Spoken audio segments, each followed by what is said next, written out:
नमस्कार, अणक्षेत्र में आप सभी का स्वागत है। मेरा नाम है प्रद्युम्न शर्मा। राष्ट्रीय स्वयंसेवक संघ के शताब्दी समारोह की धूम पूरे देश में साफ तौर पर देखने को मिल रही है। राजधानी दिल्ली के डॉक्टर अम्बेडकर इंटरनेशनल सेंटर में आरएसएस के शताब्दी समारोह का आयोजन किया गया, जिसमें पीएम मोदी मुख्य अतिथि के रूप में शामिल हुए। आपको बता रहे हैं कि इस दौरान पीएम नरेंद्र मोदी की तरफ से भी काफी कुछ महत्वपूर्ण बातें जो है वो यहाँ पर कही गई हैं। आपको ये भी जानकारी दे रहे हैं कि संबोधित करते हुए उन्होंने कहा कि संघ जब से अस्तित्व में आया है, देश की प्राथमिकता ही उनकी प्राथमिकता रही है। आजादी की लड़ाई के दौर से लेकर हर चुनौती में संघ ने खुद को झोंक दिया है। 1942 में चैमूर आंदोलन के दौरान अनेक स्वयंसेवकों ने भीषण अत्याचार सहे, बलिदान दिए, लेकिन भाव एक ही रहा, राष्ट्र प्रथम, लक्ष्य एक, भारत श्रेष्ठ भारत। पीएम मोदी ने याद दिलाया कि आजादी के बाद संघ पर प्रतिबंध लगाने और कुचलने की कोशिशें हुई।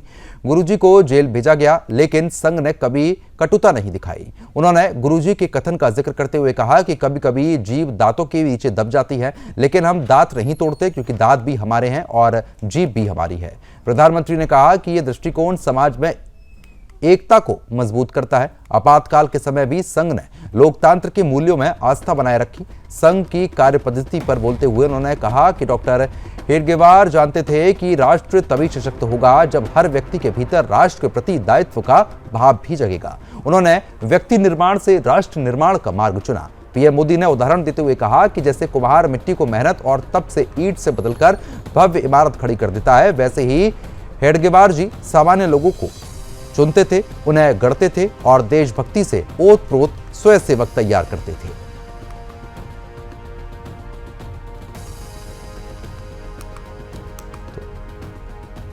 तो फिर आपको बता रहे हैं, उन्होंने कहा है कि संघ शाखा का मैदान एक ऐसी प्रेरणा और भूमि है जहां से स्वयंसेवक की अहम और वहम की यात्रा शुरू होती है। संघ की शाखाएं व्यक्ति निर्माण की यज्ञ वेदी है। उन शाखाओं में व्यक्ति की शारीरिक, मानसिकता और सामाजिक विकास होता है। स्वयंसेवकों के मन में राष्ट्र सेवा का भाव और साहस दिन प्रतिदिन पनप रहा है। और इसी बीच प्रधानमंत्री नरेंद्र मोदी जी की तरफ से और साथ ही साथ सर कार्यवाहक दत्तात्रेय होसबोले जी की तरफ से क्या कुछ कहा गया है, वो भी आपको सुनवाते हैं।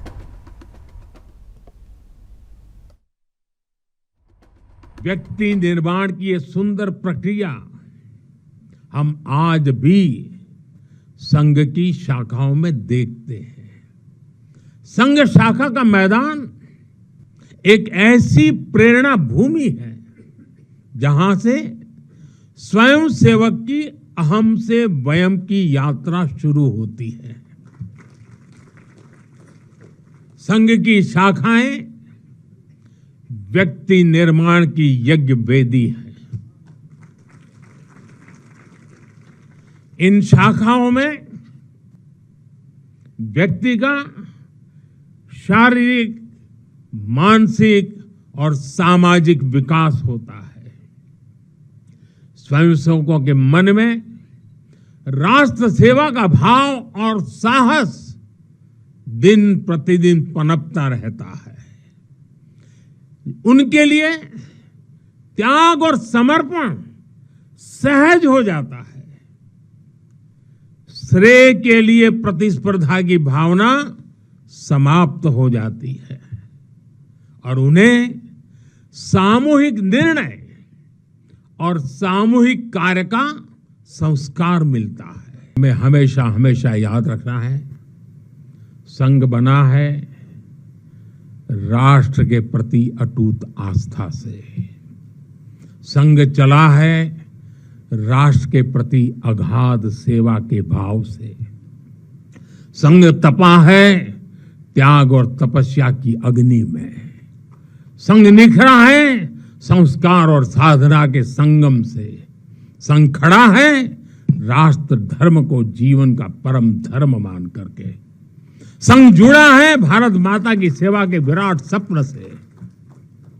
साथियों, संघ का आदर्श है संस्कृति की जड़ें गहरी और सशक्त हो। संघ का प्रयास है समाज में आत्मविश्वास और आत्मगौरव हो। संघ का लक्ष्य है हर हृदय में जन सेवा की ज्योति प्रज्वलित हो। संघ का दृष्टिकोण है भारतीय समाज सामाजिक न्याय का प्रतीक बने। संघ का ध्येय है विश्व मंच पर भारत की वाणी और प्रभावी बने। संघ का संकल्प है भारत का भविष्य सुरक्षित और उज्जवल बने। संघ का कार्य जो अनवरत चला है, यह परिस्थिति निरपेक्ष कार्य है। उतार चढ़ाव हुए, संघ के जीवन में भी हुए, राष्ट्र के सामने भी समस्या, चुनौती, संकट आए, आनंद और उल्लास के समय भी आए। लेकिन संघ में हमेशा यही पाठ सिखाया, संघ परिस्थिति निरपेक्ष कार्य संघ का है। परिस्थिति कैसे भी हो, देश का कार्य, समाज का कार्य, किसी कारण से उसको देखकर रुकना, कम करना ऐसे नहीं। हाँ, उसके हिसाब से योजना बनानी पड़ती है, लेकिन संघ के कार्य प्रतिक्रिया से नहीं, किसी को जवाब देने के लिए नहीं है। भारत के लोगों को भारत के लिए जीना चाहिए और भारत को विश्व के लिए कार्य करना चाहिए, इसलिए तैयार करना चाहिए। यह कार्य परिस्थिति के ऊपर निर्भर नहीं है, यह इस देश में जन्म लेने वाले प्रत्येक व्यक्ति का एक कर्तव्य बनता है। यह राष्ट्र धर्म है, इस राष्ट्र धर्म को जगाना है। समाज के साथ जोड़ने के कारण व्यक्ति राष्ट्र का एक घटक बनता है, अंग बनता है। कई बार लोगों के मन में होता है हमें मांगना है, देश से ये मांगो, वो देश से मांगने के लिए नहीं है। जॉन फिट्जरल्ड केनेडी, अमेरिका के जो अध्यक्ष हैं, उन्होंने एक जगह पर कहा था, ask not what the country has given to you, ask what you have given to the country. देश हमें देता है सब कुछ, हम भी तो कुछ देना सीखे। तो इस दृष्टि से समाज के घटक हम होने के कारण, तो राष्ट्र के घटक होने के कारण, राष्ट्र के लिए, समाज के लिए जो भी करने को बनता है, वह कर्तव्य अपने को निभाना है। इसलिए अपने को कोई सर्टिफिकेट नहीं चाहिए, कोई कंडीशनल नहीं है, कोई शर्त नहीं है, कोई अपेक्षा नहीं है, प्रतिफल की इच्छा नहीं है। इस दृष्टि से कार्य करना है। तो फिलहाल जिस तरीके से लगातार आप सुन रहे थे और काफ़ी अहम बातें जो हैं वो लगातार यहाँ पर कही गई हैं। अब चर्चा को आगे बढ़ा लेते हैं। दो खास मेहमान फिलहाल अभी हमारे साथ लगातार जुड़ चुके हैं और भी मेहमान जुड़ेंगे। इस चर्चा को आगे बढ़ाते हैं। बीजेपी प्रवक्ता शताब्दी पांडे जी हमारे साथ जुड़ी हुई हैं और साथ ही साथ विश्व हिंदू परिषद के जो प्रवक्ता है वो भी हमारे साथ जुड़े हुए हैं, डॉक्टर प्रवेश हैं, और वरिष्ठ पत्रकार जो हैं वो भी हमारे साथ लगातार अब जुड़ चुके हैं, डॉक्टर सुनील कौशिक जी। आप तीनों मेहमानों का बहुत बहुत स्वागत है। सबसे पहले डॉक्टर प्रवेश जी, मैं आप ही के पास आऊँगा, क्योंकि जिस तरीके से बड़े बेहतर एग्जाम्पल के साथ प्रधानमंत्री जी ने भी समझाने की कोशिश की है कि राष्ट्र जब ही आगे बढ़ता है जब सब लोगों में राष्ट्र प्रेम की भावना होती है। उन्होंने यह भी कहा है कि राष्ट्र तभी सशक्त होगा जब हर व्यक्ति के भीतर राष्ट्र के प्रति दायित्व का भाव जगेगा। और जो आरएसएस है वो लगातार यही काम कर रहा है बीते इतने सालों से, जिसकी वजह से कहीं ना कहीं कोई भी आपदा जब भी आती है या कोई भी संकट आता है तो जो स्वयंसेवक हैं वो लगातार तत्परता दिखाते हैं। देखिए, राष्ट्रीय स्वयंसेवक संघ अपने 100 वर्ष का काम पूर्ण करने जा रहा है। ऐसे में संघ पर चर्चा तो हो ही रही है, लेकिन संघ एक्चुअल है क्या, संघ है क्या? मुझे लगता है संघ जो है वो जामवंत की तरह से भूमिका निभा रहा है।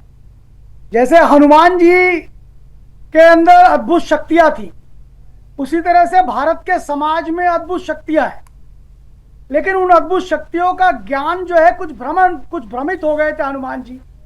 उसी प्रकार से भारत का समाज अपने ज्ञान परंपरा को, अपने स्व को विस्मृत किया है या भ्रम की स्थिति में आ गया है। ऐसे भ्रम से निकालने का कार्य राष्ट्रीय स्वयंसेवक संघ पिछले 100 वर्षों से करता आ रहा है। अब ये भ्रम क्या है? भ्रम है समाज। ये समाज क्या है? तो समाज की सबसे उत्तम परिभाषा पे अगर जाऊं मैं, तो प्रभु राम देते हैं। वो कहते हैं जब व्यक्ति का व्यक्ति के साथ सहोदर जैसे भाव का निर्माण हो जाए, जब व्यक्ति को ये लगने लगे कि ये व्यक्ति दूसरा है, ये भी मैं ही हूं, मुझसे भिन्न नहीं है, उसका दुख, उसका खुशी, उसका आनंद, उसकी तमाम तरह की विपन्नता, वह सब मेरे साथ साझी है, ऐसे भाव का निर्माण हो जाए तो समाज बनता है। संघ ऐसे ही समाज के निर्माण के लिए कार्य कर रहा है 1925 से। डॉक्टर हेडगेवार जो संघ के संस्थापक हैं, वो स्वतंत्रता सेनानी है। वो असहयोग आंदोलन हो या नमक सत्याग्रह हो, उनमें जेल जाते हैं। 1 साल की 9 महीने की उनको जेल होती है और तमाम तरह के जो खुफिया रिपोर्ट्स हैं ब्रिटिशर्स की, उस ब्रिटिशर्स की खुफिया रिपोर्ट्स में संघ के स्वयंसेवक और पूज्य सरसंघ चालक डॉक्टर हेडगेवार जी का नाम है ना। 1942 के आंदोलन में क्या भूमिका रही संघ की, इसके बारे में भी देश के प्रधानमंत्री ने कहा ना कि देश की आजादी की लड़ाई के अंदर जो है वो संघ की महती भूमिका रही।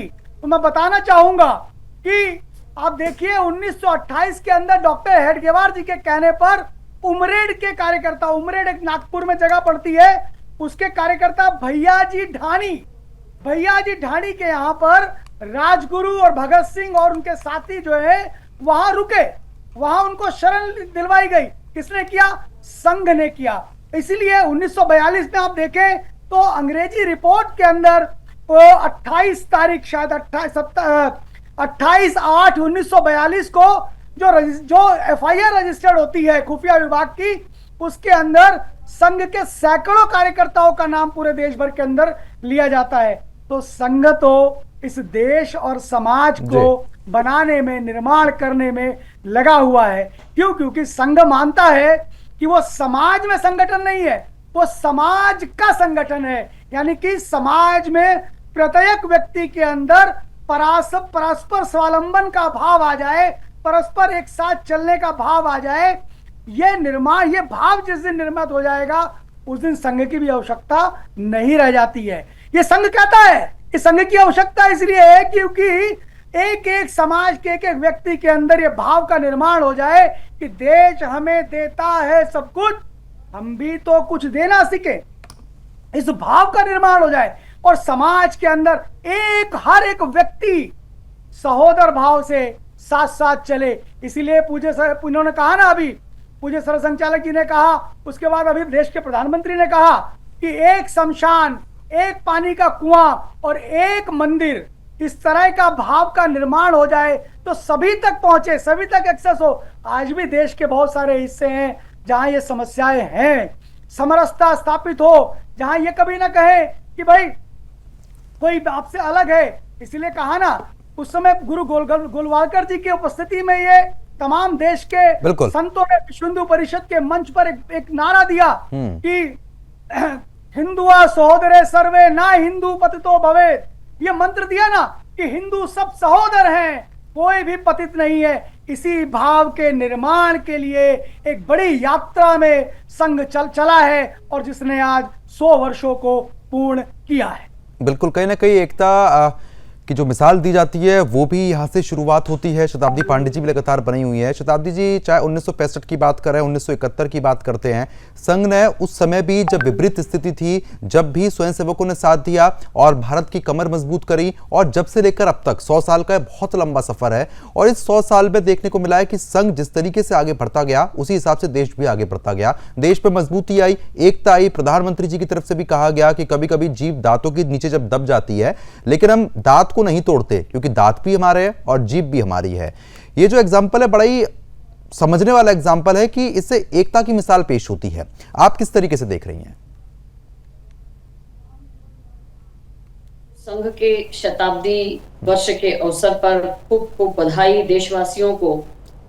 संघ ने समाज में संगठन का बीज बोया और भाजपा ने लोकतंत्र में राष्ट्रवाद और विकास का वृक्ष खड़ा किया। यह ऐसा संबंध है। संघ के विचारों से प्रेरित भारतीय जनता पार्टी कार्य करती है। पंडित दीनदयाल उपाध्याय जी ने जब इसकी स्थापना की, अंतिम व्यक्ति तक पहुंचने की बात की, आज यही कारण है कि आज भाजपा शासन में भारत नई ऊंचाइयों को छू रहा है, नए भारत का निर्माण हुआ है। आज हम धारा 370 हटा पाए, आज हमने राम मंदिर का निर्माण कर लिया। ये सब कैसे संभव हुआ? इसके पीछे यदि किसी की शक्ति है, किसी की ताकत है, तो वो है संघ विचारों की। संघ विचार और भाजपा का संबंध ठीक इसी प्रकार है। साथ ही मैं कहूंगी कि आज G20 की अध्यक्षता कर वैश्विक नेतृत्व किया भारत ने। 100 वर्षों की यात्रा में केवल संघ और भाजपा की एक ये एक गठबंधन है, या कहें कि जो कहानी नहीं, एक नए भारत की कहानी गढ़ी है। तो संघ के विचारों से ओतप्रोत संघ प्रेरणा, जहां राष्ट्र प्रथम की बात होती है, समाज है आराध्य हमारा, सेवा है आराधना, इस भाव से भारत माता के वैभव हित सेवा व्रत से साधना, ये जो बात की जाती है, इस फिलॉसफी, इस विचारधारा को लेकर जब भारत खड़ा है तो कितने भी कंटक आ रहे हैं, कितनी भी परेशानियां आ रही हैं, आज भारत मजबूती से खड़ा है, विश्व में अपना एक अदम्य स्थान बनाकर। निश्चित रूप से समाज में एक दूसरे को जोड़कर रखने का कार्य है। हम सब सहोदर हैं, हम भारत माता के पुत्र पुत्रियां हैं, यह विचार संघ ने पिछले 100 वर्षों से समाज को दिया। यही कारण है कि राष्ट्र का चरित्र निर्माण हुआ। संघ जो कहता है व्यक्ति निर्माण से समाज निर्माण और राष्ट्र का निर्माण, ये केवल बात नहीं है, इसे जिया जाता है। संघ की शाखाओं में भारत के बालकों का चरित्र निर्माण होता है, शारीरिक, मानसिक और बौद्धिक दृष्टि से ये बालक तैयार होते हैं।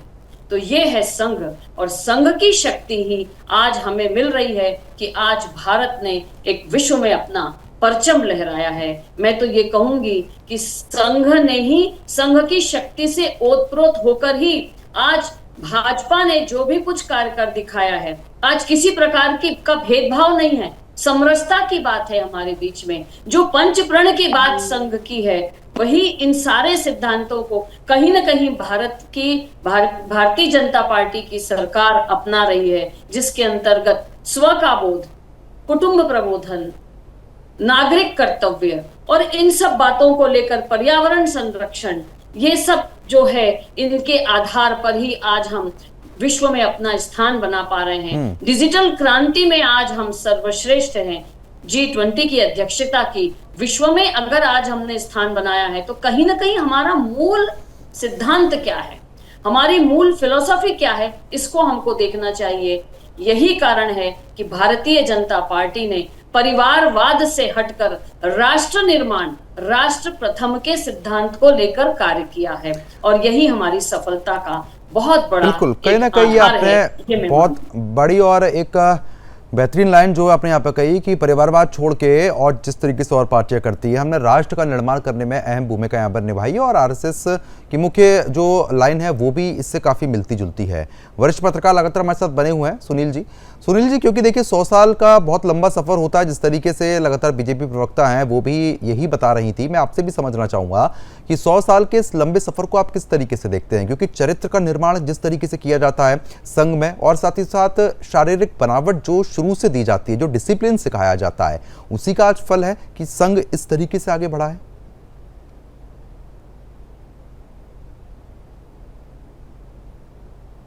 देखो, ये शाखा में जब आप जाएंगे तो निश्चित तौर से कुछ ही दिन में आपको एहसास होगा कि हमारा और हमारे शरीर का राष्ट्र के लिए क्या योगदान हो सकता है। और राष्ट्रीय स्वयंसेवक का एक मूल सिद्धांत है कि यदि हम संगठन में हैं तो सबसे ज्यादा हम मजबूत, जाति, धर्म, भाषा के आधार पर जो असंगठित करके जो राजनीतिक दल हमारे देश में जो भितरघात करने का प्रयास कर रहे थे, निश्चित तौर से मैं दावे के साथ कह सकता हूं कि राष्ट्रीय स्वयंसेवक संघ न होता तो हमारे देश के और बंटवारे हो चुके हैं। जब एक व्यक्ति का निर्माण होता है और वो भी राष्ट्र के प्रति समर्पण भाव रख करके, तो निश्चित तौर से मानिए वो राष्ट्र के लिए जीता है, राष्ट्र के लिए मरता है। एक ऐसा संगठन जो 5 शिष्यों के साथ शुरू होकर के आज विश्व का सबसे बड़ा संगठन है और 100 वर्ष पूर्ण करने जा रहा है, तो मान के चलिए निश्चित तौर से उस संगठन की मंशा, एक बड़ी सोच, देश के प्रति समर्पण, लोगों के मन में भाव को जगाने का प्रयास बहुत ही उत्तम रहा होगा। और हम सब लोग देखते भी हैं, सरकारें आई गई, लेकिन जो भाव राष्ट्रीय स्वयंसेवक संघ ने लोगों के मन में बोया है, वो निश्चित तौर से मैं देखता हूँ। तमाम राष्ट्रीय स्वयंसेवक संघ के मेरे वरिष्ठ मित्र भी हैं। कभी कभी मैं भी सोचता हूँ मैं तो नहीं हो पाया राष्ट्रीय स्वयंसेवक का सदस्य, काश मैं भी होता।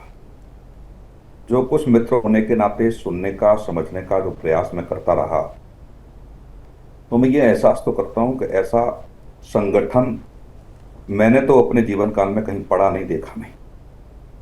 मैं अपना दावा तो कर सकता हूँ, क्योंकि जब आप जितना भी उसको पढ़ने का प्रयास करेंगे, देखने का प्रयास करेंगे, निश्चित तौर से पाएंगे कि बहुत कम हमने इसको देखा और समझा है। जितना बड़े स्तर पर हम समझते जाते हैं, देखते जाते हैं, तो और लंबी लाइन खिंचती हुए हम देखते हैं उसे।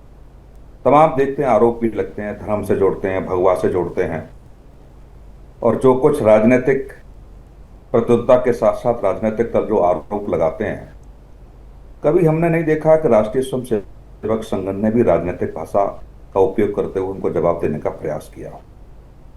निश्चित तौर से जो राष्ट्रीय स्वयंसेवक संघ की भाषा होती है राष्ट्र के प्रति, राजनीतिक दलों के प्रति, आप देखेंगे कि अभी एक सवाल हुआ था कि संगठन महामंत्री भारतीय जनता पार्टी का राष्ट्रीय स्वयंसेवक संघ से क्यों होता है, तो आप देखेंगे कितने सहज भाव में कहा भागवत जी ने कि और भी राजनीतिक संगठन या संगठन महामंत्री, संगठन का पद हमारे दल से, हमारे संगठन से मांगेंगे तो हम उनको देंगे।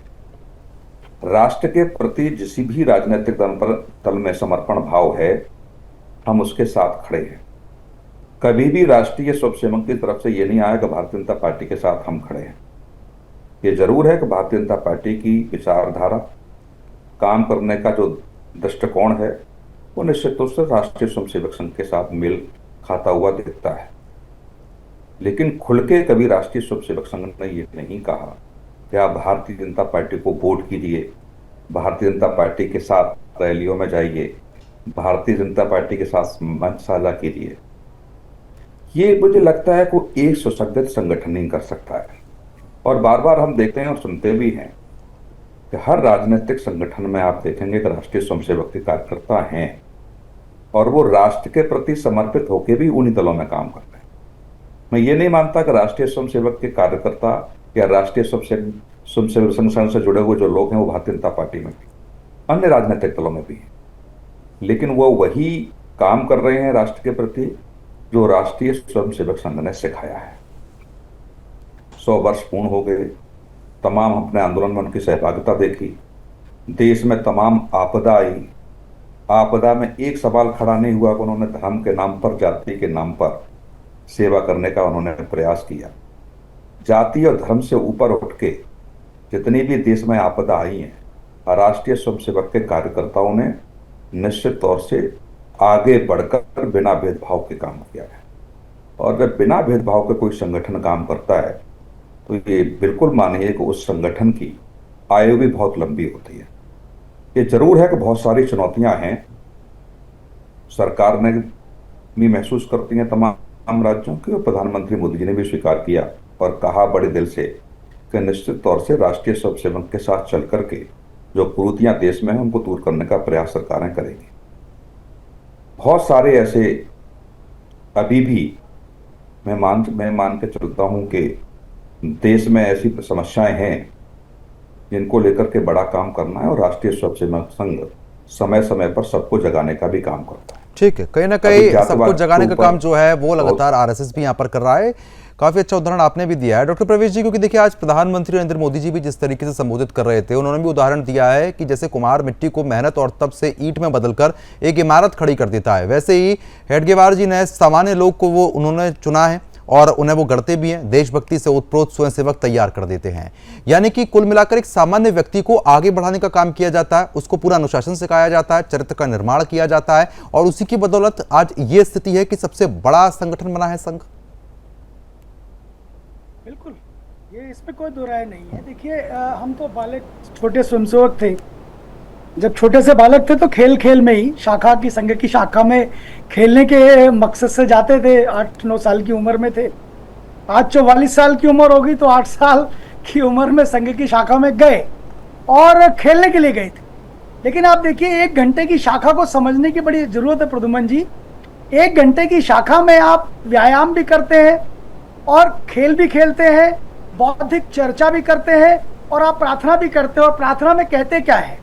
नमस्ते सदा वत्सले मातृभूमि। अपनी उस मातृभूमि को समर्पित करते हुए, उसका ध्यान करते हुए कहते हैं कि त्वदीयाय कार्याय बद्धा कटीयम।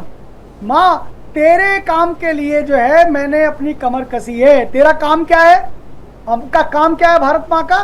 भारत माँ का काम है कि समाज में प्रत्येक व्यक्ति आराम से, अच्छे से, संतुष्टि के साथ जीवन यापन कर सके।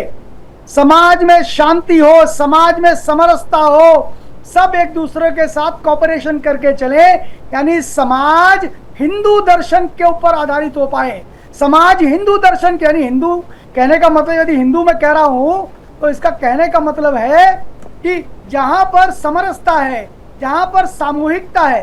संघ की शाखा में आप देखिए, कबड्डी का खेल हम खेलते हैं। कबड्डी के खेल में क्या कहीं कोई जाति का विषय आ सकता है? क्या नहीं आ सकता। अगर सामूहिकता में नहीं खेलेंगे तो हार जाएंगे। कद्दू की बेल एक खेल होता है, मैं शिवाजी एक खेल होता है। ये तो खेल होते थे। इन खेलों से एकता का भाव, एकत्व के भाव का जागरण जो है वो होता है। आप सुभाषित देखिए, संघ के सुभाषित क्या है? उत्तरम यदि समुद्र से हिमालय चैव दक्षिणम हिमालयम समारब्धम यावद हिंदू सरोवरम तम देव निर्मितम भूमि हिंदुस्तान प्रशिक्षिते। यानी कि आप पूरे के पूरे देश को समग्रता में देखने की बात जो है वो संघ में देखते हैं। एक एक नदी को जोड़ते हैं, एक एक नदी को जो है वो गंगा, जमुना, कावेरी, रेवा, कृष्णा, गोदावरी, सारी नदियों को उत्तर से लेकर पूर्व से दक्षिण तक सब नदियों को जोड़कर एक शाखा, एक संघ की 1 घंटे की शाखा के अंदर आप सीख पाते हैं। इससे अच्छा अनुपम कोई उदाहरण मिल सकता है आपको? नहीं मिल सकता है।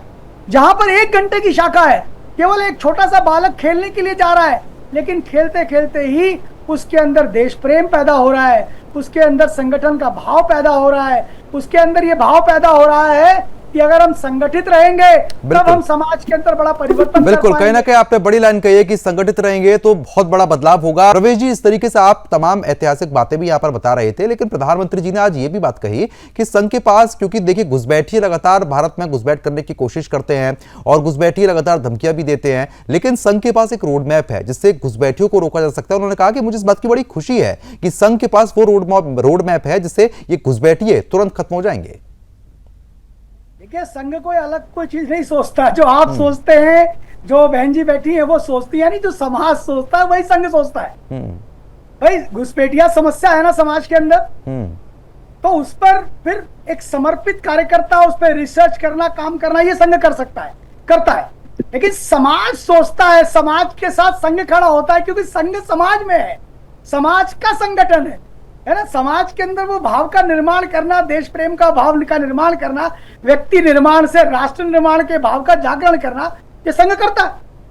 और यही कारण है कि जब देश की आजादी की लड़ाई चल रही थी तो डॉक्टर हेडगेवार जी ने संघ के कार्यकर्ताओं को उसमें लगने के लिए कहा जी। 1942 के अंदर एक पत्र जारी करा गुरु गोलवालकर जी ने कि तमाम सारे जो कांग्रेसी कहते रहते हैं ना, उनको समझना चाहिए, सुनना चाहिए।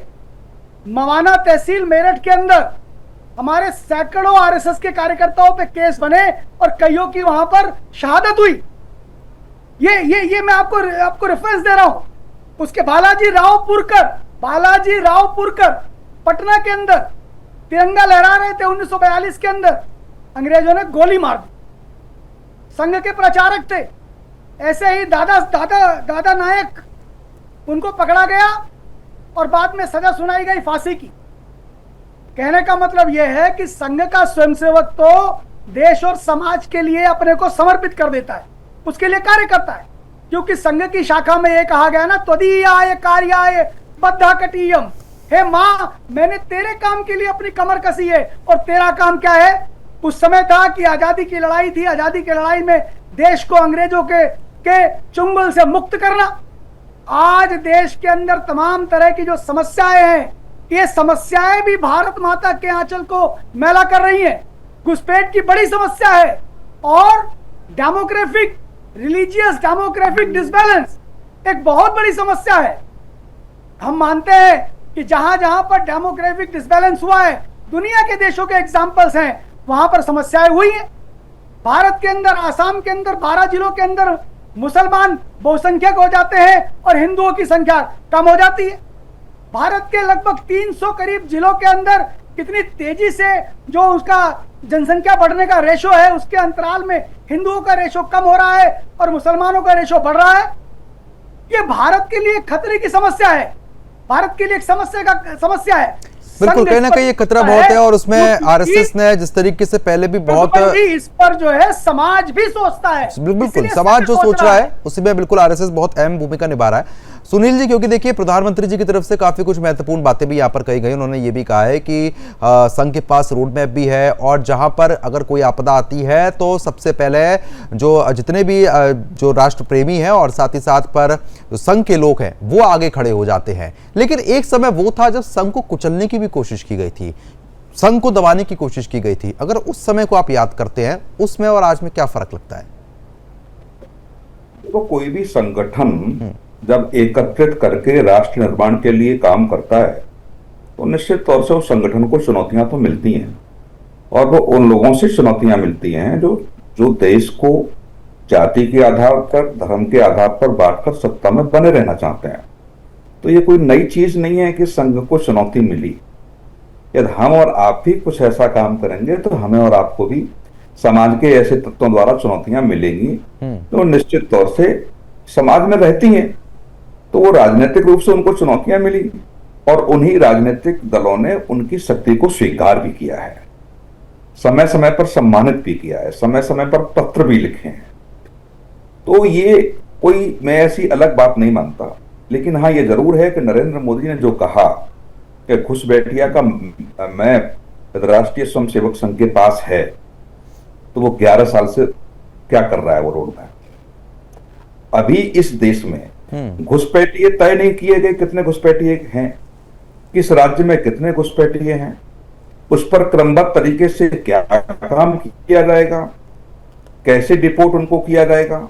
ये एक बड़ी चुनौती तो सरकारों के सामने है, और वो इसलिए चुनौती भी है कि इस देश में कुछ राजनीतिक दल, राष्ट्रीय दल भी हैं, क्षेत्रीय दल भी हैं, वो उनके साथ ढाल बनकर खड़े हमने पाए हैं, देखे भी हैं।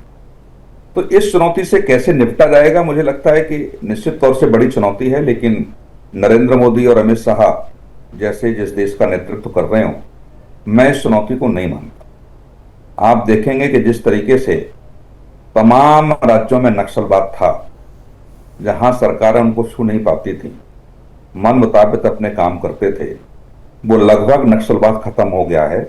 और मार्च 2026 तक जो गृह मंत्री जी ने शपथ ली है तो देश को आश्वासन दिया है, मुझे लगता है कि निश्चित तौर से समय सीमा के अंदर नक्सलवाद इस देश में खत्म हो जाएगा। इसी तरीके से एक संकल्प की आवश्यकता है।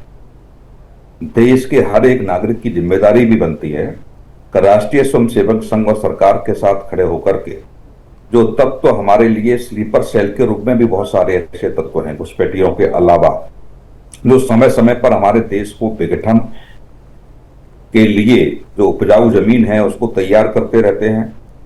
समय समय पर ऐसे तत्वों को देखा है हमने, संरक्षण देने का काम करते हैं। ऐसे हमने लोग देखे हैं कि किस तरीके से अशांति फैलाई जाए और राजनीतिक लाभ कैसे लिया जाए, उसके लिए ब्लूप्रिंट बनाकर काम करते हैं।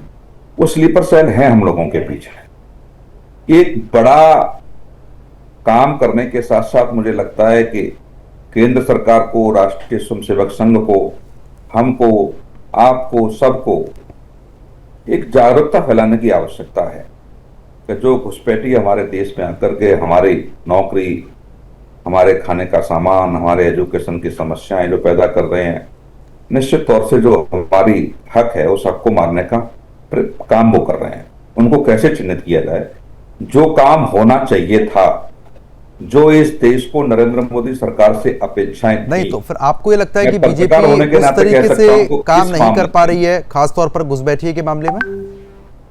नहीं, मैं कह रहा हूं, इस दावे के साथ मैं कह रहा हूं, घुसपैठिए के मामले में जो सरकार को काम करना चाहिए था, मैं तो बिल्कुल सहमत नहीं हूं कि वो काम उन्होंने किया है। ठीक है, शताब्दी जी अब आप बताइए। देखिए, घुसपैठियों के मामले में कहें या देश पर जितने भी विदेशी ताकतें किसी भी तरीके से ताक लगाकर बैठी हुई है ना, तो आज विश्व के सामने आंख से आंख मिलाकर खड़े होने की शक्ति आज भारत के पास है। और फिर आज राष्ट्रीय स्वयंसेवक संघ के शताब्दी दिवस के अवसर पर बात हो रही है। मैं कहूंगी कि यह संघ की ही शक्ति है, संघ का ही जो तत्व है वो मिला है भारतीय जनता पार्टी को। संघ ने 100 सालों में देश का, राष्ट्र का चरित्र निर्माण किया है, तो कांग्रेस ने चरित्र हनन किया है।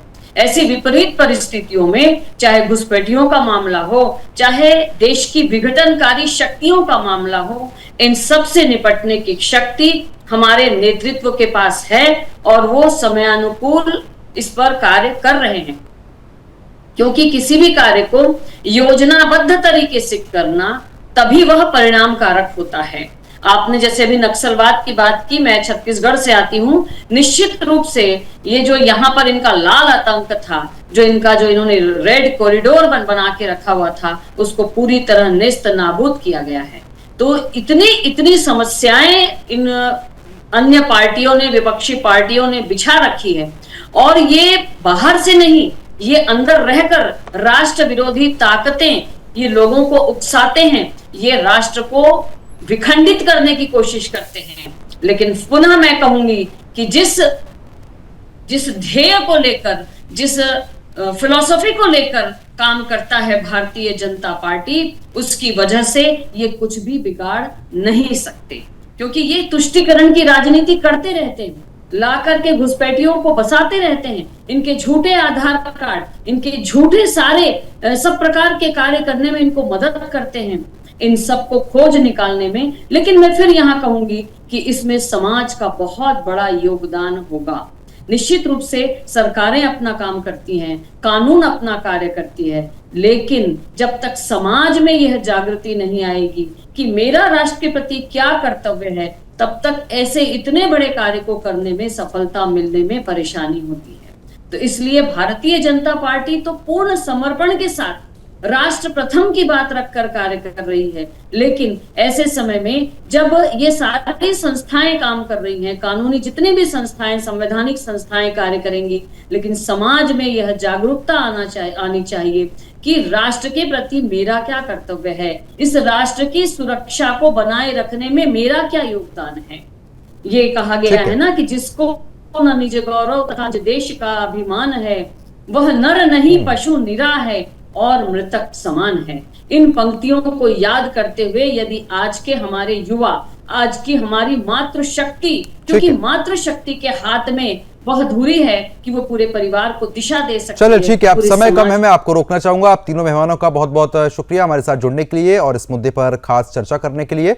तो राष्ट्रीय स्वयंसेवक संघ के शताब्दी समारोह में प्रधानमंत्री पहुंचे थे, उनकी तरफ से काफी कुछ महत्वपूर्ण बातें की और उन्हीं मुद्दों पर आज हमने चर्चा भी की। लेकिन अभी के लिए सिर्फ इतना ही। नमस्कार।